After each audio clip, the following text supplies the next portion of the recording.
Oh, yeah, I like to tell jokes. I can tell you this one now. The three Boy Scouts went to their leader and said, "We did a good deed today." And he said, "What'd you do?"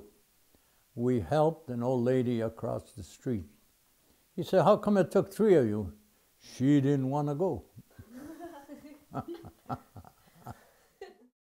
Rudy, Aittama, Rudy? 96. I had 11 sisters and brothers, and we all were the most happy family. And then my life changed after I got drafted in 1943. We drove right to Germany to the Siegfried Line, the first ones in the Battle of the Bulge. We had just started on December 16th at 6 o'clock in the morning. Then the second day, a big shell fell by me and ripped the back of my thigh off. And so, next thing you know, then I got captured. And I was put in a spot where my buddy was on my left, and he was shot right through the Adam's apple. And every breath was just spurt of blood. So, and on my right was a German soldier. He was riddled with bullets, and he was crying for a cigarette. So I lit a cigarette, put it in his mouth, and I think he expired. So I just kept marching. 4 days I marched. And then we finally reached this prison camp. And my leg is just wide open. The camp was too many soldiers, overloaded. So they put us in the barn again. But it happened to be Christmas Eve. And so all of a sudden, one voice, another voice, and another voice. The entire barn was singing "Silent Night, Holy Night." Every nationality just singing away. So that fueled us up again. And then all of a sudden, one day, the Russians advanced from the east. A Lease-Len Jeep travels up to the artillery lines where Soviet gunners are hammering at the German positions.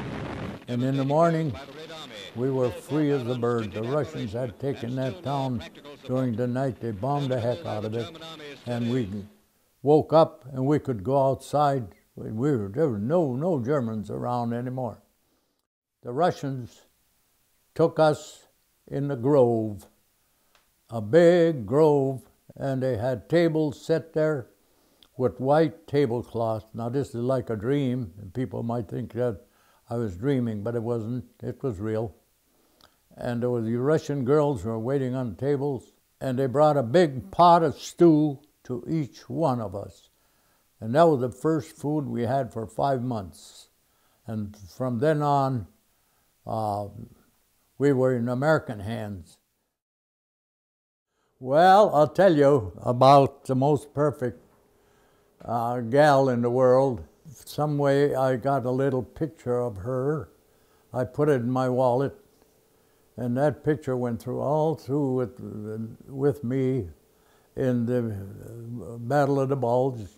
She was always with me, and we corresponded for 3 years. We never had a date. She saved look at that. She saved everyone. Wow, that's incredible. Isn't that fabulous? That's amazing. And then, when I got discharged, made my way to go to Detroit and meet her. And from then on, it was roses. It's just a normal thing for me to be happy. I don't know. I guess all the memories are so good. You know, I can't help it. You know, I go to bed at night and gee, I just think of all the things that I went through in my 96 years. You've had a good life? Did I a good life? Yeah. Holy smoke! Look at! I'm here.